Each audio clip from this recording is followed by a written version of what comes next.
Welcome, everybody. I am Dr. Dream, and this is the It's All Good show. Happy New Year to you as we launch into 2025.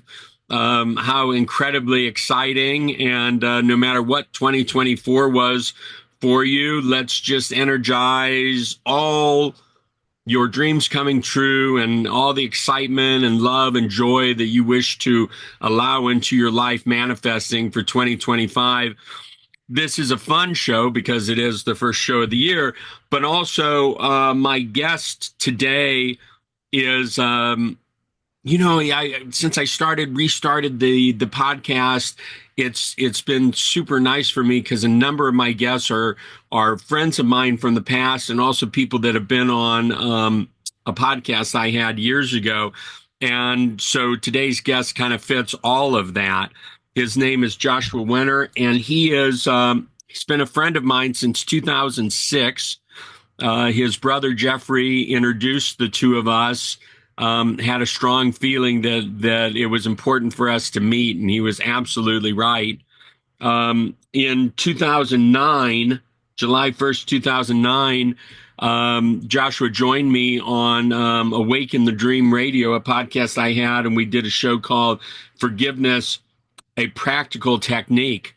Now, Joshua has gone through a lot in his life, and I commend him because he has been able to share the lessons that he has learned in the process that he has gone through with so many people to help make their lives better also. And he's been very transparent about everything that's happened. And just a little over a week ago, his film, called Gift of Grief, came out, and we're going to talk about that and what he's doing and some of the processes that he takes people through. And I'm just super excited to welcome you and the new year all in one fell swoop.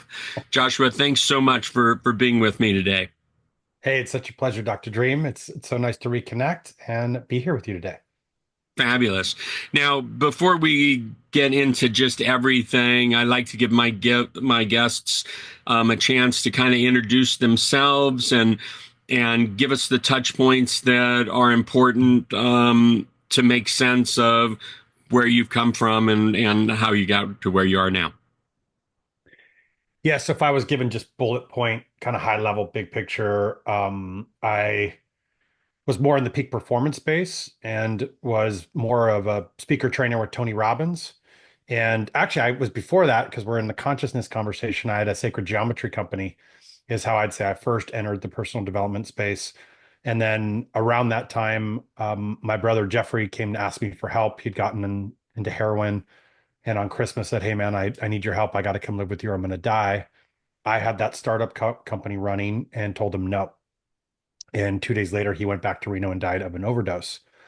That was really the start of my hero's journey into where I'm at today. But it led me through first going to work with Tony Robbins, going like, all right, I'm going to learn the best tools around mindset to overcome this.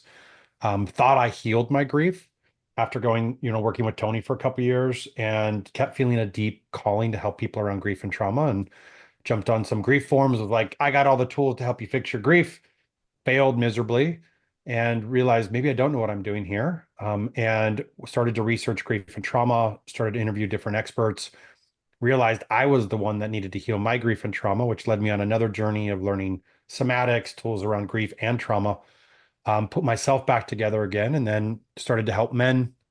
So I've been helping men for over a decade, do a lot of hands-on deep somatic work where we reframe grief and trauma as a place of power and courage to overcome life, and then use somatic tools to get in and feel and offload past grief and trauma that may be stopping us from getting the results that we want in our life or keeping us more emotionally stuck.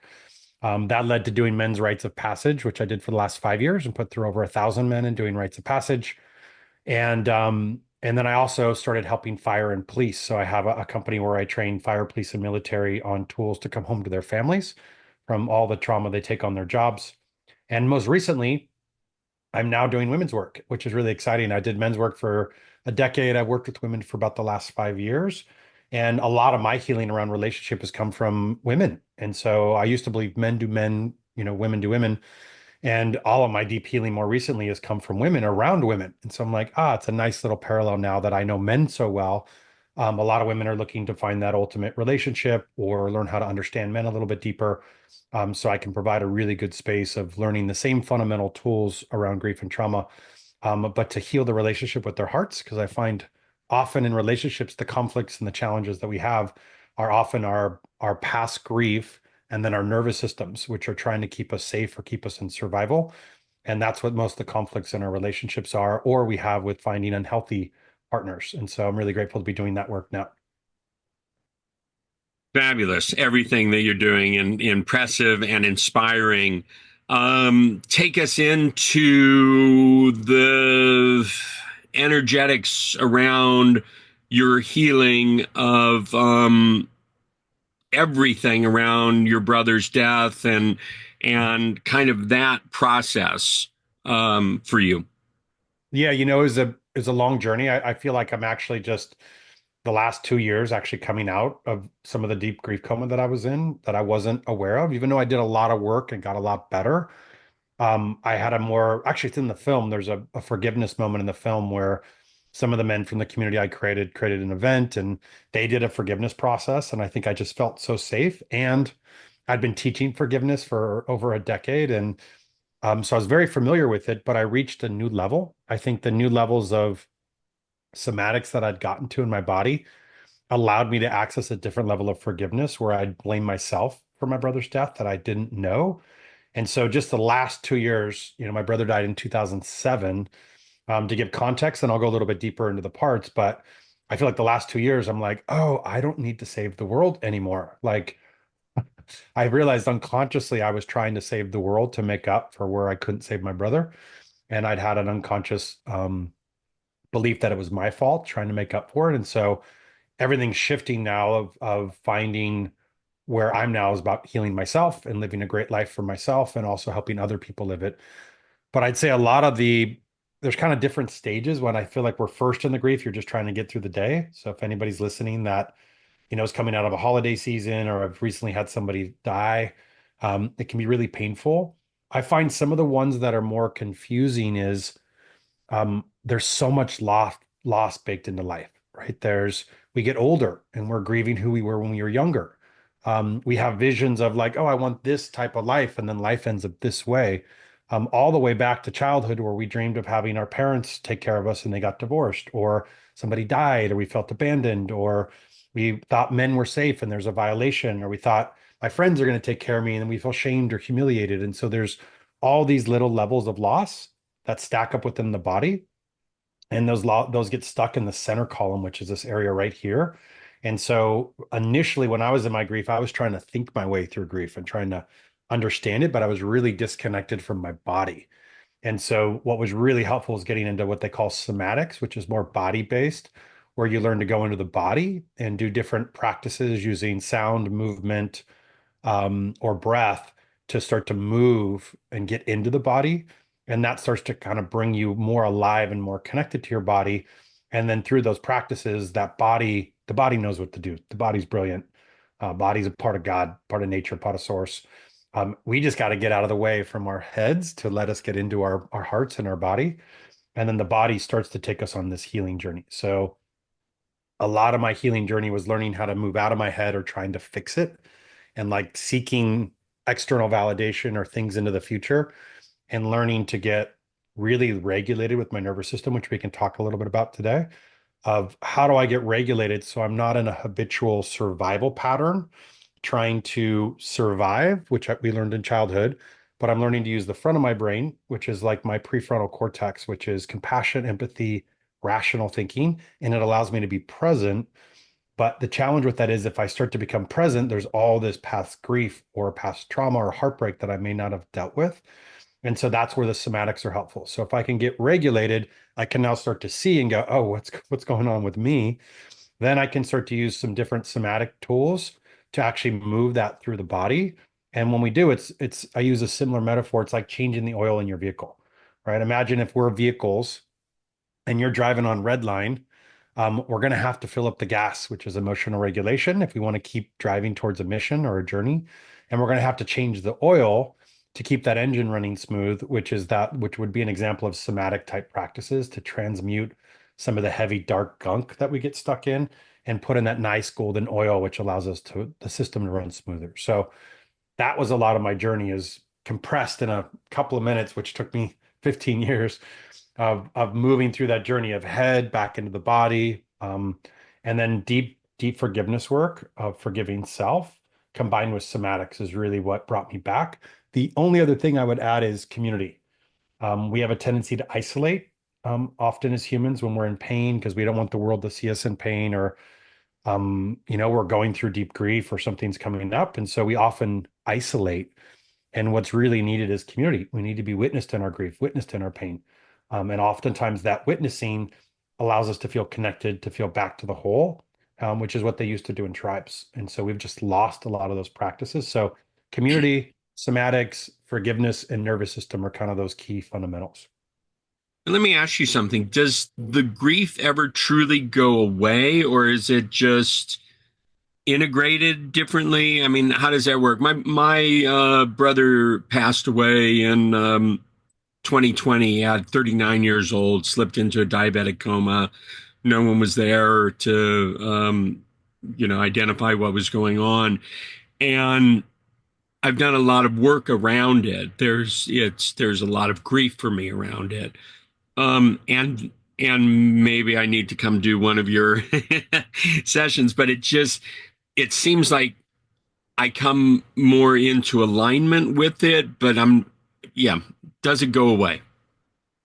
I'd say my perspective on it is it the grief doesn't really necessarily go away. I believe that and one of my mentors taught me this. He introduced this concept of like the broken and the whole. And oftentimes we're resistant to feeling broken. Most of personal development is like, we're whole, we're whole. And so I know, at least for me, I was like, oh, I'm not broken. I want to be whole. But it was in the acceptance, as long as we're in a dualistic world, if there's whole, there's broken. And broken is really the heartbreak. And so what helped me break down the metaphor is when we love somebody or something, it could even be a dream very deeply or a person, and there's deep love there, and that's taken from us. That's when we experience deep heartbreak. And the heartbreak is what feels like broken. That's the brokenness of like, oh, I'm heartbroken, deeply heartbroken because I love this person so much and they're gone. And so grief is the natural response to heartbreak, which is often what we're shoving down, right? And so because we feel bad and we want to feel good again or we want it to go away. And so I find what's actually most helpful is like learning to love our grief because it's our love, similar to how the body loves us. Like the body is the one thing that I go back to of unconditional love. Like it loves us so much it'll let us kill us. It'll let us kill it. It loves us to eternity. And so how do we learn to lean into that heartbreak or that brokenness with this deep love and acceptance of like, okay, this is my heart. The reason this hurts or I'm in pain or I'm in grief is because I love so deeply. And so it's learning to deeply accept the heartbreak and almost look at it as sacred. Um, and what I find is that it's almost like it's the counterintuitive. Instead of going, this is going to go away soon, or you're just going to move through this, or give it time, or all these things are a fix. It's almost like, can I accept that this may always be here? Because there's a part of me that loved my brother so deeply that I feel deeply heartbroken. And it's almost in the acceptance of allowing that to be there. I almost find it allows our heart to grow around it. So it's almost like the heartbreak's still there, but then our love grows stronger around it and we have more love in our hearts. And I find each time we allow ourselves to be like a lot of the work of grief is being really gentle, really loving with ourselves, really compassionate. And so the more compassionate we can be with our heartbreak, the more compassionate we can be with our journey, the more compassionate it puts us into the world, where we're like, oh, I can be there with me, so I can be there with you when you're grieving. I can be there with you in the depths of your pain because I can be there with me in the depths of my pain without a fix. Because oftentimes what we need most when we're in grief is we just need people there with us. Like, I don't want to be alone in this. Can you just be here with me for a minute in my grief? Can you be with me in my sadness for a minute in my grief? Right? Can you be here with me? And so that's what I find a lot of the work of deep grief is, it's learning to be with our grief without a fix. And that's where some of the practices are helpful of like, how can I be with that? Because it's hard. It's really hard. It's really painful. It's really messy. And most of society says we're not supposed to be there, and most people run from it. So that's what's confusing. It's not like, ah, you're in pain. Let me come over and hang out. Let's have a meal together. Or what do you want to share? What's on your heart right now? Right? Most people are like, oh, a little uncomfortable. I'll see you later. And so we just don't have a lot of awareness around it. That's why I'd love more grief-informed world where we learn to just be there, because that's what we need most. It's like, ah, can you just be here with me? So I don't think it goes away necessarily, but I feel like over time, because our heart grows, the pain is not so excruciating. And I feel like initially it takes up our emotional capacity. This is another way to kind of look at it is, think of, I use it in a metaphor of like, imagine we have a basket and this is our emotional capacity. And our emotional capacity is how much can I take on emotionally in life? I got, you have wife, kiddos, grandchildren, business, all these different, your health, you have your travel schedule. So you have all these different things that take up rocks in the bucket. And so oftentimes when our emotional bandwidth, when grief happens or a death happens, it like, and we don't have a lot of bandwidth, it all of a sudden drops our bandwidth to very low. Like if you're normally 100% during grief, let's say you get dropped down to like 25%, 30% emotional capacity. And so you're like, hey, I'm used to just handling this and running here, but you don't have the emotional capacity to do it. So Right. that's why we're often beating ourselves up. So the compassionate practices are like, ah, can I accept I'm at a much lower bandwidth? Can I build my life around that for a period of time so that I have more spaciousness? I'm not as hard on myself. And then eventually we get our capacity back. And so I feel like there's kind of two factors. There's the grief and the heartbreak, and there's also the emotional capacity, which I find that's what we tend to notice more day to day. Like, I'm not as quick, or I used to be moving much quicker, and why am I so slow or lethargic? And so I think it's building compassion for ourselves is a lot of times the way out of that. Now, I before I met you, of course, I knew Jeffrey, and when I first met Jeffrey, I met your mother at the same time, and then subsequently your father. What always impressed me um, is the closeness that you all had as a family, and the ever present love. Jeffrey's passing was incredibly difficult on both of your parents. I would suggest probably more so on your mother. Um, your healing journey opened up an opportunity for them to really heal. I recall years ago after his passing, I stayed at your parents' home and I stayed in Jeffrey's room. And I watched this in the film that for however many years, the room had never been changed. Laundry baskets of clothes that were there before his passing were still there. And it was sort of this ever living shrine, as it were, particularly for your mother. It was very touching for me in the film to watch you all changing the room, painting it, getting rid of things and everything like that. Talk to us just a little bit. And your parents are some of the most beautiful people I have ever had the opportunity of meeting. Um, Talk to us a little bit about that aspect of helping your parents heal. Yeah, one of the things I've learned about grief is 50% of families break up during grief, and I believe it's because of how we process grief very differently. Right. Um, my mom didn't want to touch my brother's room and just needed to leave it untouched and almost wanted to live in the past, was her part of her healing journey. Versus my dad is actually very opposite. He just wanted to move forward. He didn't want to look at it again. And I think through how we all dealt with it, we ended up coming together, which is oftentimes rare. Usually people fall apart, and just gave each other space. So I think my dad actually played video games a lot of the time. Was like, you go do your thing. I'm just going to emote myself in this alternative world for a while, which was a number of years, until he came out of some of his. And I know she went into just reliving in his room. She slept in his room. I think the first year she wailed almost every night. And one of the big things that was most helpful for us was we did a lot of psychic readings. And one of my good friends, Sonny Don Johnson, who's become a mentor and a good friend, um, we were so focused in like the loss of his absence that we were kind of like in the pain of it. And then she introduced these concepts of looking for his presence and looking for signs and looking for things that he was still here. And that became, I think, really helpful for all of us because my dad's parents died when he was very young. So he's just like, you die and you move forward. So I don't want to talk about it again. And so when we started doing those sessions, we all started to ask, hey, show us a sign, give us the signal. Are you still here?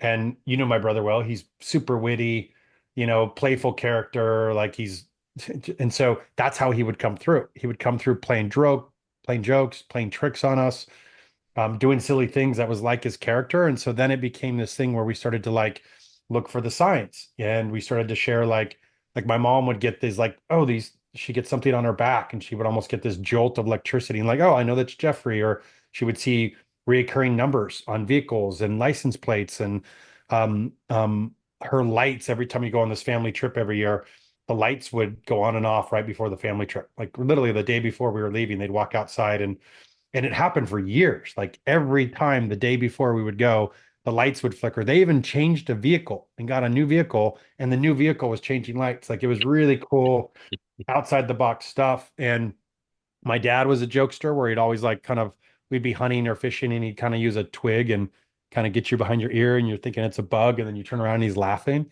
And he said for years now, every time he's out fishing or hunting, he starts going like this and he looks around, and it's my brother. And so I think there was so many little experiences like that that we started to celebrate and talk about. And I think that became the mission. We even dedicated a camp to Jeffrey from the, called the Wanderers Camp at Burning Man. And so I think we used his presence as kind of a coping mechanism for us to like celebrate his life and come together and mourn him. Like it was an active process of mourning, but doing it in a more sacred way, which was super healing. And then um, I think my mom, she didn't touch his room for a decade, and then in a decade I actually flew back and she went through the dirty clothes. And that was a previous scene we ended up cutting out because it looked too similar, some of the feedback we had of like, the room and that. But I initially had a whole scene of her just going through the dirty clothes, which was beautiful. And there still was his scent on the clothes because it literally had been untouched in the hampers. And I thought that was it. Like, okay, she's made that. And then a couple years later, she's like, I think I'm ready to go through the room. And it was like amazing. And so I felt that was a really big turning point of like, going through the room, getting rid of things, repainting the room. I actually moved in for a year after that, which is a whole nother journey of like, I was doing a lot of my own deep work around boundaries and relationship and was like, everything comes from home. How do I move into that? And it was during COVID when I actually wanted to like, everything was shut down anyway. And I'm like, I might as well be with family and learn a little bit more. But I moved into the room for a year. So it was kind of like a shifting of the torch, changing of the energy. Um, and very healing, I think, for the family unit. And a part of the reason I wanted to share that is somebody may have been 1 years in, 3 years in, 5 years in, 7 years in, 8 years in of a similar process as my mom. And a lot of people are like, you need to get over this. And worse is it just, if when we're ready, life takes into the next season. And I think we all kind of started to have it around the same time. The room happened with my mom and I believe 22. She was ready to go through the room. No, 2020. So she was ready to go through the room in 2020. We shut down the Wonders Camp in 22, which was kind of like my dad got a little bit tired. I was going to take it over. And then it was like, I think this is complete now. And we just retired the camp and passed the torch on to somebody else. And then I did my forgiveness ceremony in 2022, which was kind of my shift. And even finishing the film was a big part of my completion of like, can I get this into the world and stop filming, stop shooting, and just like this is in the world. So we all, within like a 2 year period, I think, actually two to, I just put the film out, 4 year period had completion of like, okay. And when I say completion, I mean, it's still a little tough in the holidays for me now, right? I noticed around Thanksgiving, my brother's birthday is December 6th. He died the 28th. Like, I just noticed I still was a little like gunky. And so I don't think it's necessarily gone away, but it's not as intense as it was in the beginning, where it was like all consuming, total shutdown, total grief, stricken. Now it's a little bit more like, oh, there's a moments of grief, and I've learned to just go, ah, okay, that's what this is. Let me be gentle. This is here again. Um, and then to really move back into the parts that I can be grateful for is the primary. Now, the film spans many years, and so were you actively, consciously working on a film, or uh, was that the plan? Because I mean, it's how many years does you've got the how many years does the film actually span? But film fans a decade. The film spanned a decade. And initially set out to shoot a film with my buddy Chris Hillman, who's in the film shooting me, and you get to see him in the film. And we had a really interesting connect because I lost my younger brother Jeffrey on December 6th.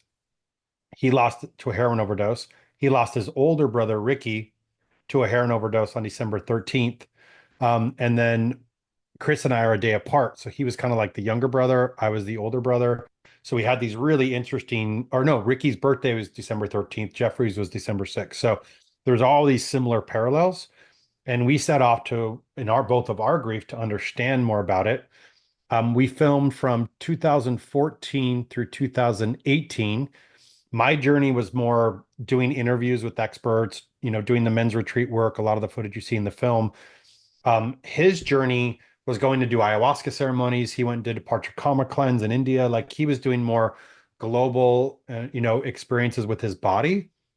And then we initially actually did a finished cut in 2018 where we wove the stories together and had a finished cut. And then we got feedback on it, and it was like two huge stories that we tried to mix in together. And we realized we couldn't finish it that way. We both almost needed to tell our own story. So then it was a whole nother year process of untangling the film, which it's so emotionally tied, and there's all this money involved and time and energy. And so somehow, by the grace of God, we ended up doing that in a really loving way and ended up like really close after that. And so that was in 2018.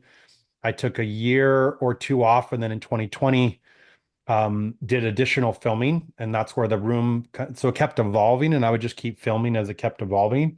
And then I finally, actually, when I got the EIDL loan, probably not the best choice of funds, but I was like, I just need to get this finished. I used that when the economy took a downturn, part of that because I'd already been filming and it qualified as part of my business funds to just get it finished. I was like, I need to get this off my plate. This is an open-ended big window that's just sitting here continually running. And so I made the decision to hire another production team to take 14 terabytes of footage, Well, and turn that into what's now a 60-minute film, which it took us another year.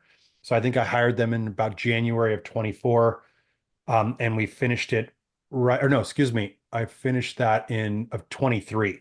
So January of 23 to right about December of 23, I finished it right at the end of last year. And then this year was like, I was initially going to put on the shelf, like finish the film. A launch is a whole different story. So let me just put it on the shelf. And then I think a couple months in, I got the inspiration, like, you know what? I want to put this into the world on his birthday and just have this into the world and not be attached to how big of a launch it is or how big I do it. It's just more like, this art's in the world now. And so I did 7 film festivals, won awards at 4, and then we did a premiere and I did an online launch. So it's a big feat getting the film done, but it spanned over a decade of filming. And what's hard about that is most often they start documentaries with an actual script or kind of a narrative of what they're going to do. I didn't. So I had to go back through the footage and turn it into a narrative. And so I used a lot of narration. um, at one point, I finished a first cut, and one of my buddies is Adrian Grenier, and he was an actor in Entourage. And he looked at it and he's like, "Oh no, you got to change the whole thing." And so I had to rechange. He's like, "There's no story here," because I had included my mom's story and my, like, I did it more at how the actual time progressed. And he helped me rechange the format so that you kind of see one hero's journey. I was trying to give him everything I'd learned up front, and he's like, "You're kind of robbing us of the experience." So like, rebuild it out how you went through the journey, and then there's that turning point where we come back home again. That was initially up front, which kind of he's like, that's the juice. Like save that to the end where you're waiting to get it, and then eventually you get what you're actually wanting. So once that came back together, it was like, even though the timelines are sometimes a little hard to follow in it because you go back to 2014 after you've been to 2022. I think the storyline worked, and I just let go of the rest and said, okay, this feels good. But I mean, it's a crazy journey. I think I have like six of these big G drives because I had backups of them and multiple iterations of them, and it's a crazy work. I want to say 13 interviews that I did, and then realizing the story format, I had to cut all those down to I think seven and like 1 point, even though I had so much of a story, like I just had to pick 1 point that's the main narrative to use from everybody. So it was a definitely a journey to go through. Definitely a journey. Well, it's really an amazing film that if I didn't know you and your family and Jeffrey, I would still feel that same way about it. I watched it in Mexico when it came out. I happened to be down there, and just really, really, it touched me on a very deep level. Before we move on to some other things, how do people watch it now? How do they get to it? Yeah, if they just go to giftofgrieffilm.com, they can watch it. It's available for online streaming.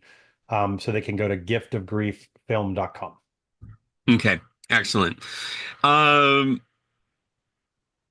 So the work that you've done, the I got to see a lot of that in the film, and you can literally feel the impact that these processes and these experiences that you facilitate and that you've trained people in, you can feel that. Talk to us a little bit about that and what you do with the first responders, and where does it all go from here? Yes, so I started more doing like deep somatic hands-on work, which is essentially what we're doing is we're putting hands on the body. So if somebody's saying, "Hey, where do you feel pressure?" We're going somatically to say, "Where do you feel pressure on the body?" Somebody might say, "My chest," and then I'll have a guy put hands on the chest. Or this could work with women too. And then it sometimes moves, like, "Oh, I feel it in my forehead." So somebody would put pressure on the forehead or my shoulders or my legs. So oftentimes you got maybe pressure on the chest and moves to the legs. Somebody puts pressure on the legs, moves to the head, pressure on the head, and all of a sudden somebody will get neutral. Once they get neutral, that was the kind of the body holding the grief. And when we remove the pressure from it and it creates this neutral state, then you're able to just say, "Hey, who's heavy on your heart?" And then somebody would bring into the space whoever's like at the top of that kind of center column of grief. This person's heavy on my heart. And we would do practices of calling them into the space and then expressing what hadn't been expressed. And oftentimes that's where deep grief bubbles out. Anger oftentimes can bubble out, or grief and anger, sadness. And so we would offload that. And there's different kind of strategies to move the body, getting picked up, pushed on the ground, breaking free. Like it's kind of different practices on what each man or woman needs. And then there's almost like when we feel it, because we got to feel it to heal it, and that's often been unfelt or unexpressed, there's this almost deep access to the heart. And from that place, we can feel like this universal truth. And then often we're filling it back up again with like, okay, well, what's the truth now? And it's like, they did the best they could with the tools they had, or they deeply loved me and didn't have any tools to help me, and they were in their own pain, or whatever they truth, they can feel the more duality of the situation. So I did that for a long time. That led to doing suicide prevention programs. And then what interesting happened is even in my own grief, I would clear a lot and be like, something's still here, something's still here. And it led me from grief into the nervous system. And the nervous system is really kind of combined with trauma, but it's really how often our bodies are in survival states. So a lot of my work started in grief, moved into nervous system work, because if we can regulate our nervous systems every day, we're essentially dealing with stress and being able to move out of back of the brain work, which is survival based reactions to keep us safe, and move to the front of the brain, which is that emotional regulated place, which essentially we're working with the longest nerve in the body, which puts us into a parasympathetic state versus a sympathetic state, which essentially is activated versus regulated. So when we're activated, we're usually quick in emotional reaction, whether it be anger, frustration, sadness, or disconnect. Like, I just got to get out of here. Or we can be feeling anxiety or depression or just addictions. A lot of things surface when we're in constant states of high survival. The body is trying to survive that by keeping our nervous system in a fight or flight response. And so when we can shift that into a regulated response, that gets us back to baseline and then starting to feel what comes up underneath. And so that's the primary work I do with first responders is they deal with the average individual has three major traumatic events in their life, where the average 30-year first responder has 300. And so they're dealing with a lot more of that. So they're living primarily in survival states. So learning the tools to regulate their nervous system and identify what I call trauma signs are like the gauges on the truck. So if you're driving down the road and the gauge pops up and says warning signal, you're low on gas, or warning signal, engine oil lights on, you know how to repair and maintain your vehicle, which is the same for us. So I do a lot of training on becoming highly aware of the nervous system, how to identify those signals, what to do to get regulated and get back in your body again, and then how to communicate that to the family. Because most often we all have trauma in our family units, and the way we try to protect our family is by avoiding or hiding or conflict, fight or flight again. And so when we don't know that stems from a traumatic incident, there's the blowback in the family, and that's what leads to all the suicidal problems because suicide's now the number two cause of death for both fire and police. It's over line of duty death. So you're more likely to die from suicide than running into a burning house or some of the severity of the jobs they deal with. And so that's to combat that. So we have programs where we do train the trainer, where we recorded curriculum, we train trainers, and then they play it for their fire or police station to get the training over 10 months and so that they have the tools repped. Um, and and then again, it's the same thing. If I take that to men in relationships or women in relationships, which is now kind of the area I'm working in now, most of the challenges we have in relationship are because we're in a fight or flight state with our nervous system, or past grief or trauma is getting triggered that we're reacting to, and then we're in conflict in our relationship. So if we can learn to regulate our nervous system, if we can learn to both take ownership for our own past grief and trauma, what it does is we get access to our heart. And when we have access to our heart, we can see each other clearly. We can communicate with love. We can see each other when we're dysregulated, which is a big part of it. And for those women, let's say, that are dating, they can also start to identify unhealthy patterns of like, oh, this is a red flag, believe it. Or this is the difference of somebody who's done the work or hasn't done the work. And in women in relationships, there's a lot of just masculine, feminine dynamics. So working with men for a decade, we're very different species than women. And so I find once they learn that we want to serve them and we love to serve, and our goal is to be the king, like, hey, I just want to serve you, make your life happy, but we're wired very differently than women. So when they can learn how to communicate through the way we see the world, they get what they want. And so oftentimes it's a lot harder as a man because with men, the way our brains are wired, it takes us more time to get into our heart and our emotions, whereas women can go back and forth very quickly.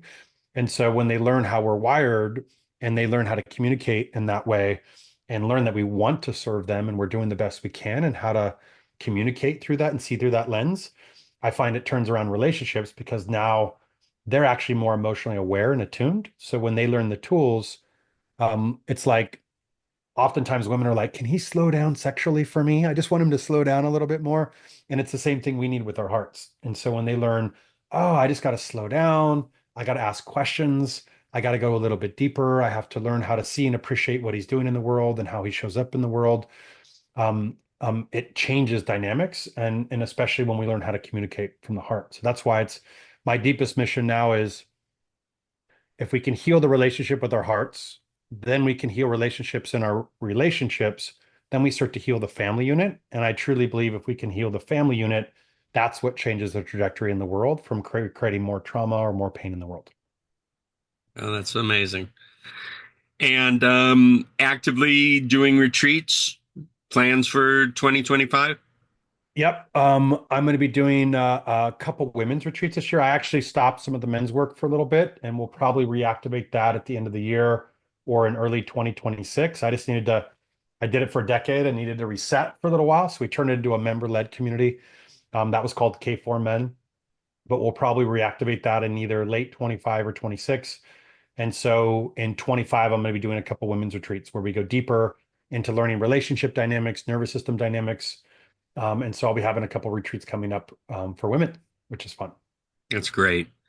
Now, you've always been in good shape, but your body, you seem to really get um, more of a transformation in your body in the last few years. Want to talk to us about that a little bit? Yeah, I did. I started just focus. Actually, I went through kind of a reset when COVID happened and had to go through a big shift because I was doing all in-person events and I had to turn everything online. And during that transition phase, actually, when I moved back with my parents, I was like, I'm just going to be here while I rebuild this. I just really started focusing on the training and was like, all right, let me just do this slow, not fast and quick, but like, let me slowly rebuild my body. So I started hiring a trainer that was rebuilding small muscle groups and started to learn how my body had been overcompensating in certain areas and how I was just trying to push through, kind of same metaphor as my life. I was just trying to push through. And I just started to take like a longevity approach to training, like, oh, how do I start to rebuild my body so its structure is built correctly? If there's an injury, how do I address the injuries? Learn to stretch, learn to add a lot more build up time where I'm like stretching and warming up, stretching and winding down. And when I did that for about 6 months, started to have more consistent food. Then I started to actually track my food, and I'd never tracked macros or anything around it. So the combination of the two really led to a really big transformation. And my coach at the time, because I'd hired a nutrition coach, was like, hey, why don't you do a show? And so I did a bodybuilding show and I was like, oh, I'll just try to do it. And it was amazing. It was an amazing experience. Where I went wrong, because I made some mistakes after that, is I was like in the prime shape of my life. And I was like, oh, I want to go pro. I kept wanting to go to the next level. So I hired another coach and the diet training that he had me on, the schedule that he had me training on, he had me double my intake of food to try to put on like another 25 pounds of muscle mass. And it just tried to do it too quickly. And actually, I had insulin spikes and some hormonal changes and even got a little pre-diabetic. So I had to basically stop all that. I just took a year and a half to recover. And now I'm just getting back in the from just a more longevity mode. So now my mindset is more, what can I do for the rest of my life? I do like the tracking. Some people it doesn't work for at all, but at least for me, I undereat. So the big awareness for me is like when I get busy, I eat like a couple meals a day and then I eat too much fat, not enough protein. And then what happens is I start gaining weight because my body's retaining water and it's also stacking on fat because the body's amazing. Like, we're not getting food. Let me store energy reserves because I don't know when we're going to eat again. And then my mind sees it as me getting fat. And so I eat even less and it creates this unhealthy pattern. So for me, what's helpful about the macros is I can track the ratio of foods and I can know I'm getting enough calories and also prioritizing protein and reducing fat because otherwise I unconsciously almost eat a little bit too much fat and way under protein and way under calories. And so yeah, that's where I'm at now is just rebuilding, living longevity and really just retaining enough muscle mass because most of the injuries they show later in life, most of the death is actually related to like we don't carry enough muscle and then we have a break of a bone and then our body falls apart because of that like knee replacement or something that needs to get done. So all the longevity research now shows to can I just retain enough muscle mass and what they call VO2 max, which is just enough oxygen running through my body. So I have enough energy so that when I'm 44 now, when I'm 64, 74, 84, 94, what's my life there? So I'm really kind of taking a different approach and saying, how can I do live now? So then I'm living a really good life with lots of energy and vitality. So I'm shifting gears. I love the way you've share about your life and the different aspects of your life and how you have allowed yourself to see the truths and the realities, from be it how your body works to how your mind works, how your emotional body works. I find that to be very, very inspiring. Hmm. Now, other films in the works. I know that this was probably need a reset from this one, but are you thinking that you might enter into that foray a little bit more? I may in the future, but if I did, I would do it differently. I would actually have a clear story, a clear agenda. I would save a lot of time, a lot of money, and I'd know what I'm wanting to shoot. So if I did it again, I wouldn't just be like in discovery for a long period of time. I'd have a clear agenda, a clear storyline, and be like mapping something out so I could get it done in a reasonable time frame. So I've thought about doing stuff. I mean, I like shedding light on problems that society needs to know about and finding creative ways to do that as a form of art. If I were, I would either do it on, men's work, masculinity, relationships, just because I'm super passionate about it now, or even deeper down the first responder. So I think those would be some of the areas, maybe first responder first, just because I know that really well. But I'm really loving the relationship dynamics, and I think I'm just learning so many people have challenges with theirs. So the more creative ways we can get inspired, I think film and media can be an interesting way to do that. So maybe to come in the future, but not at this point. I'm just taking a little break and enjoying the have that window closed. Right. But we'll keep watching. Now, here we are, January 1st. A lot of people getting focused on how to make the most of this year, and making resolutions and this, that, and the other. Any particular insights or anything you want to share related to that? Yeah, I've done both the process where I do an end of year review every year, where it's which if they even if they're January 1st, it may still be helpful of just looking at last year. Take a couple hours and just look at the previous year. I find it can also be really helpful. Like if you journal, you can go back through your journals. If you don't, just look at your photos. Like oftentimes we're moving through the world so fast and we never take time to go back and review. So I find just take a couple days if you haven't done it and like look at your year through your photos and just kind of look through the year and say, hey, what were amazing moments? What can I really celebrate myself? What am I most proud of? What can I see as a trend? I know when I've done it, I'm like, every time there's a down, there's an up again. So when I know when I'm in a contracted state, at some point I'm going to be back up again. And it just helps remind me that it's life's like this. And so to continually be reminded. And then I always like to do what would last year's chapter be? And so I could give it like a chapter of a book. If I was writing a book, what would each chapter be? And then what do I want this year's chapter be? So for me, that gives me a really clear kind of, I call it a kingdom goal when I've done a lot of men's work. Like, what's my primary kingdom goal for the year?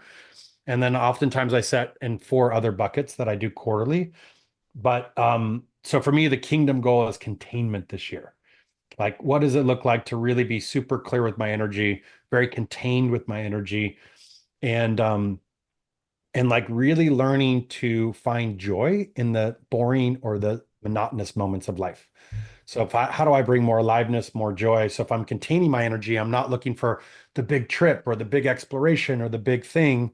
I'm actually looking for stability and just really consistency and finding a lot like how do I really look for how do I make this moment amazing, right? And if it's just the boring moment, I think that's the way I'm wanting to like at least this year. That's the energy of this year.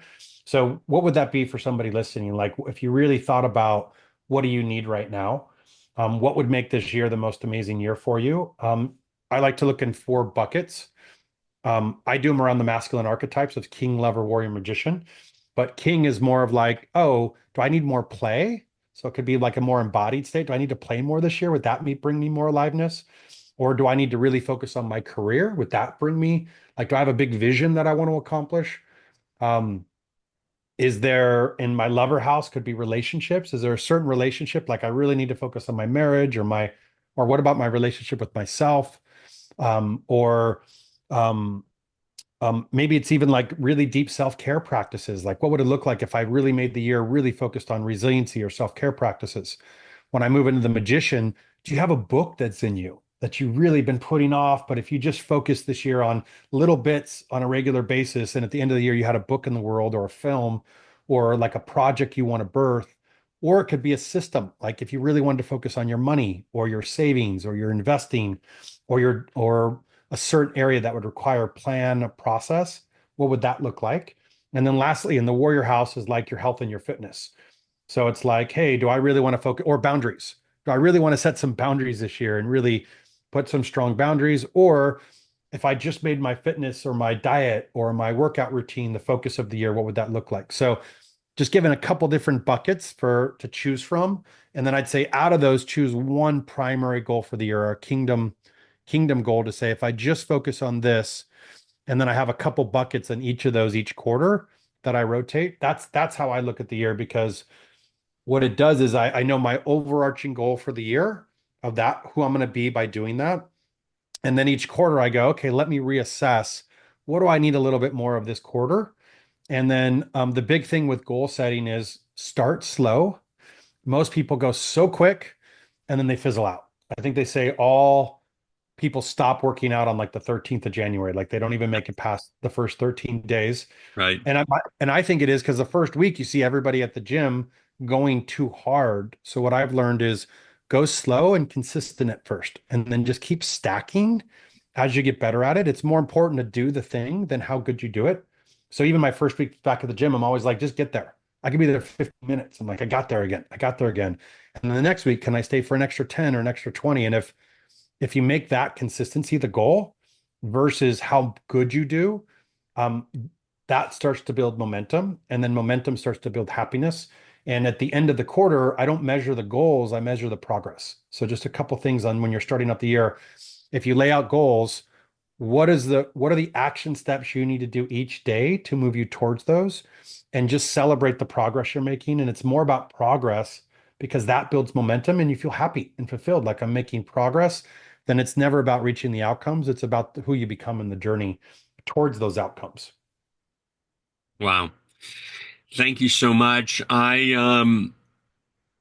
even before watching the film recently, you've been an inspiration Mm. for me in my life, and I've valued our friendship. I appreciate you taking the time to be on the It's All Good show and to share and to help us welcome the new year. So thank you very much, Joshua. Happy New Year to you, and as always, wishing you the very best.